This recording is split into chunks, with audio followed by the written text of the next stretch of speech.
I've kind of been a creative chameleon my whole life. Maybe it's the neurodivergence, or maybe it's because I'm an air sign. Either way, I've always loved to make things, and will make money too. That is also nice. But the truth is, becoming a full-time artist took me almost 10 years. But each creative side quest moved me one step closer to realizing my true potential. But what about the stereotype of the starving artist? Could I actually survive as a creative in a capitalist economy? Well, I am still here somehow, still making art amongst other things too, in order to sustain myself as a self-employed person.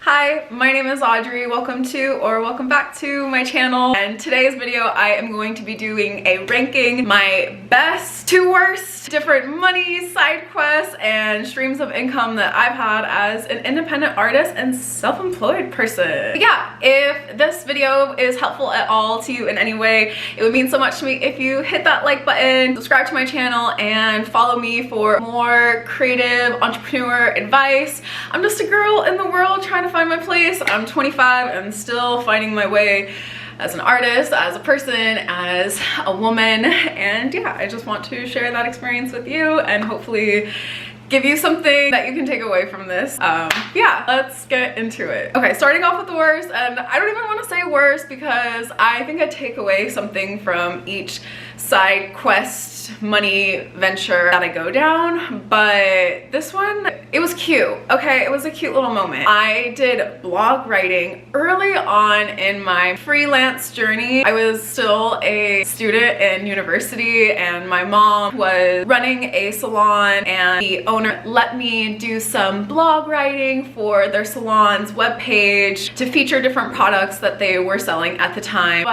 I wasn't really a fan of writing under the guise of someone else's direction. I've always been a poet and a creative writer, and that clashes with a more like clean version of writing. It's more marketing focused. It wasn't my vibe, and I also was only getting paid like, I don't know, I think she's maybe paying me like $20 an article or something like that. It was very just like me trying to make money while I was in school. But yeah, I guess you could say that was like the worst paying side hustle that I ever had. Kind of going along with that would be my next not so favorite stream of income, which was being a freelance like social media strategist. I started doing it for like a nonprofit when I was in college, and then I would do it like freelance here and there throughout the year whenever kind of new clients found me. It wasn't really something that I enjoyed. Social media in itself can be kind of taxing in that I get really burnt out, just like with my own social media. So taking on ownership of other accounts and pages just feels like this constant loop of like I'm always working on some sort of online digital media content, and that just, one, hurts my eyes, and two, wasn't really in alignment with where I saw myself long term. Number 6 on different streams of income that I have had. I think the common thread through all of these different experiences and side hustles that I've done is that they were all like little dreams that I had, and I think they were necessary for me to have that tangible application of having a client and sending invoices and practicing this skill as a creative is really empowering just to be compensated for my work. In my creative explorations, I came to realize that I didn't need to monetize every single one of my interests, and that's how I think I ended up in this next one, which was a graphic designer. I am not professionally trained. I took like a few classes back in high school on graphic design, and I have been like self-taught mostly just by watching different YouTube videos and things like that. But at the same time, I do think that there would have been some benefit into me going into a technical school or class if that was something that I wanted to pursue further. Graphic design was like a fun little hobby, but after just kind of picking up some work for people that I met just kind of casually connecting in various music scenes and creative scenes and spaces that I was in, I landed the opportunity to make like graphics and flyers of sorts for different events and accounts for different businesses. Actions that I was involved in were pretty intimate and small within my community, so there was really a need for one person that could be multifaceted. So having someone that could do content and photography was helpful. I started off just kind of taking photos for friends, and just kind of by word of mouth, people started to kind of refer me for different events or projects. It was a lot of fun helping people's visions come to life, whether it was like a styled photo shoot or capturing the night of their first DJ set or something like that. Also, it's really stressful to be an event photographer. Like a photographer in a studio setting, you have control over the lights and the models and the props, and everything is very planned and organized, versus like event photography is just crazy because you have lights going everywhere and you're trying to get people in these like perfect moments and not have their eye blinking.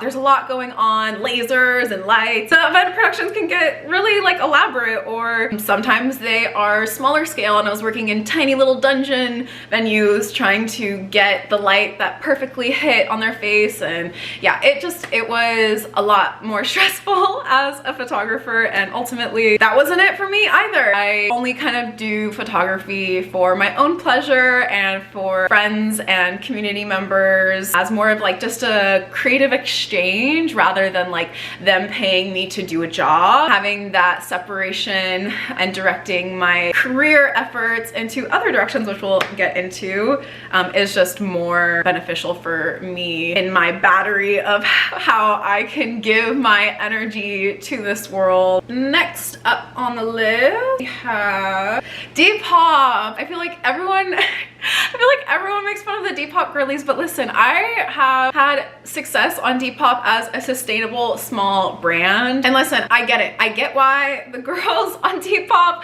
deserve some shade. Prices can be a little crazy at times. As someone who goes to the bins and knows how much a garment can cost, I try to be mindful when I am putting and listing things up on my Depop account that I'm not gouging, and I'm fairly pricing the item for what it's worth and the condition that it's in, honoring the garment and making sure that it gets the right home that it deserves rather than ending up in a landfill. I have been posting on Depop like since like 2020, and that was like the first time I realized that like I could make money being kind of like an entrepreneur. And maybe that's dramatic because it's Depop and like everybody can sell their old clothes, but I don't know, something in me sparked when I started to see that, oh wait, like, okay, if I sell enough things, then I can kind of get a nice little cash flow going. And during, you know, we all know what happened in 2020. That was helpful when money wasn't coming in.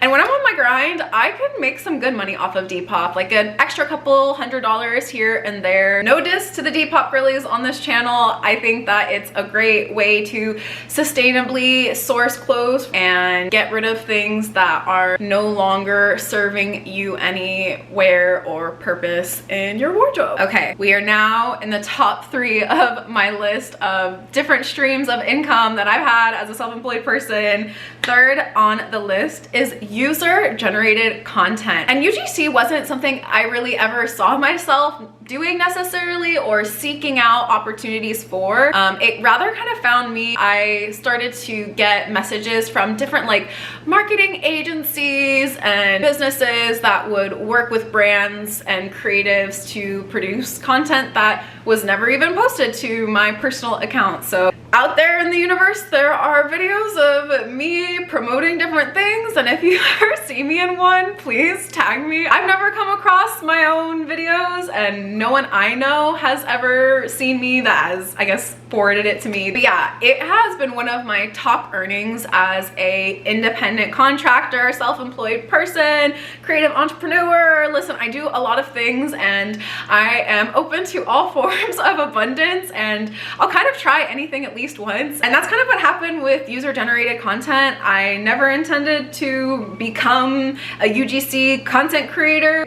Is that like is that like saying chai tea, UGC, user generated content creator? Yeah, okay, you get what I'm saying. Yeah, I didn't go into social media with that objective, but it kind of worked out for me. If you are a creative person trying to pay your bills, definitely, hey, if you're open to making a quick couple $100s off of like one video, all I'm saying is that there are lots of brands willing to pay you to make those videos. My second best and highest earning stream of income as a self-employed person has been just generally making content for social media campaigns. And oftentimes the way that agencies wanted to work with me was promoting a specific sound. So artists, musicians work with their labels or these marketing agencies to have creatives make a TikTok or video to a specific sound rather than promoting a particular product. I think also as consumers, it's important to remember that these marketing campaigns aren't just for physical products, they're also for what we're consuming subliminally. So the songs that you hear on your favorite creators' TikToks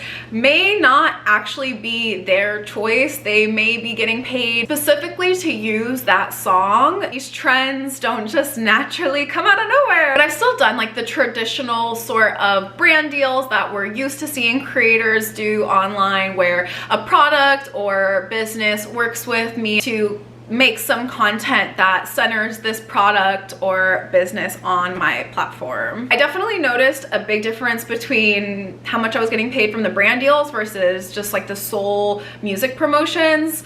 Brand deals definitely take the bag on that one, especially if you start to get into ad usage and all of those kinds of things. Yeah, they can, you know, they could pay your rent for the month, I'm not gonna lie. And for like pay transparency, I've done music sound promotions for like as little as $25. And I've also made deals that have made me like $1,000. So yeah, there's kind of a big range depending on where you're at in your journey and what your goals are, what kind of brands you want to partner with. And if you just want to do this as like a little side hustle hobby, then I think it would be a great way to kind of start to get some cash flow as a creative person while still having maybe some other sources or streams that support you while, you know, you figure out what exactly your goal is. Or if you have a really strong sense of self and personal branding and you know the direction that you want to take your content, then it could be a long-term goal that you could work towards of creating a sustainable stream of income. I know like everyone talks about like how much influencers make and things like that, but as someone who considers themselves more in that like micro influencer, I only have like a little over 10K on TikTok. Still caught me off guard how much money was in it for even small creatives like myself. All right, can I get a drum roll please? And my highest earning stream of income as a self-employed independent creative person is my business. Yeah, let me break it down. So I started my small business back in 2022. So I'm about to hit my 2 years in this April, which is crazy. Starting my business was ultimately my solution to solving this struggle that I had with all of these creative side quests. I really wanted to center myself in my creative career and to break this cycle of working for somebody else. I went from, you know, working in a traditional 9-to-5 office to working as a freelancer, but I felt like I was just exchanging environments in which I was still being employed by someone and my income was still at the will of somebody else. My business kind of had an eclectic start. I was making content on social media and I was really connecting with the EDM community, and what started as me making like upcycled custom necklaces to go with girls' festival outfits transformed into my own brand, where I've had runways and pop-ups and have achieved way more than what I could have imagined when I first applied for my LLC. And it's been quite the ride, and to be honest, don't quite know where I'm going either. And that I'm okay with. Like, I've gotten to this point by being able to surrender to the unknown and allow myself to detach from what I think success should look like. When I zoom out and look at my journey as a small business owner over the last 2 years, success looks so different at different parts in my path. There have been months where I have predominantly made money from my website and my store, and there have been other months where most of my revenue was generated in person at local markets or pop-ups and events and things like that. So success is changing just as much as I am. And I think that's the biggest thing that I've learned as a creative. Creative side quests are so necessary as artists for us to explore in order for us to like break this perpetual like what if. Just giving myself the space to call myself a photographer or call myself a graphic designer or call myself all of these different labels has been a source of empowerment. And at first I clung to those identities because I'm like, well, I call myself that. Well, what if I am not doing that anymore? Does that take away that piece of me? And it's like, no, that's just not primarily how I make money as an artist and creative person anymore. But do I think I would have gotten to where I am now and realized what is most aligned to me if I didn't see what was there? No, I would never have known if I didn't try. Just see where it goes. See where that little intuition pulls you and what can come from it. Maybe it's money and maybe it's a connection or something bigger. You never know what is going to come out of these quests when we allow ourselves to search for that something that we feel inside of us and seek it out in our reality. Whatever your financial goals are as a creative person, whether you just want to have these little side hustles and hobbies, or if you want your creative passions to be your full-time career. I hope today's video helped you imagine what a abundant artistic career could look like for you. I'll link a couple other videos that I have that may be helpful to you on your creative journey. But until the next time, I appreciate you being here and I'll talk to you later.